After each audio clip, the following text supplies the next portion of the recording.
The cardiologist told me not to have 0% yogurts. That was something that came in the other day, and I just wanted to answer this question because the whole context around it, they said that 0% yogurts are full of sugar, and sugar's the issue here, which is surprising from a cardiologist, because normally I hear that from like diabetes specialists or someone in that realm who's told someone that about sugar. Then often the cardiologist will say, no, that's fine, you just want to go low fat. I can see how it's so confusing. And what I want to say is that yes, sugar, so the cardiologist said that sugar is the issue here, excess sugar is causing XYZ, etc., excess fat gain, which is all right if you have excess, that's the key word. And like fat gain, if you have excess fat intake in your body, you are likely to overeat your calories, or if it's excess, that means you have increased your calorie intake. So with that side of things, what I want you to touch on first is that excess of anything is a bad thing in terms of fat gain, in terms of potentially cholesterol, which is linked with that, whether that comes from sugar or fat. Now, what does this have to do with 0% yogurt? Well, there's lots of different range of 0% yogurt. You could go for like a cheesecake 0 fat yogurt, without naming brands,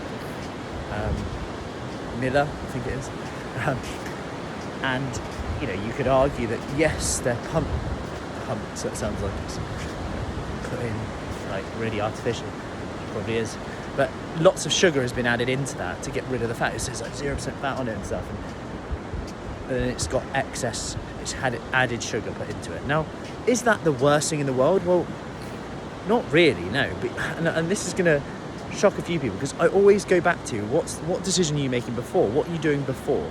Yes, is it optimal? No. Like, the optimal for me would be in terms of calcium, in terms of protein intake, in terms of how full it's going to make you feel, in terms of calorie balance. Like a 0% thick Greek yogurt for me is optimal. But that doesn't mean that full fat is bad either, because your total calories king. If you prefer full fat and you prefer that's more satisfying, then great. A lot of people say, full fat satisfies me more. Go for it. Whether that is psychosomatic in here, we know that there's more protein in the 0% one. We also know that there's more calcium in it because they've just filtered out the fat and they don't add any sugar in. It's just literally like milk but skimming the fat away, and you get all the probiotic benefits as well. And that's not to say you're having a 0% fat diet, because you're going to get fat from somewhere else in your diet anyway. And 1 minute we're talking about cut out saturated fat, right?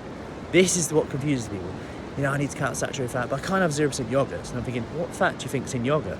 Saturated fat. Not that saturated fat is really bad, by the way, but it's really contradictory. It's like, yeah, you shouldn't have 0% fat yogurts, but then they're like, oh yeah, you shouldn't have chicken wings because there's lots of saturated fat in the skin.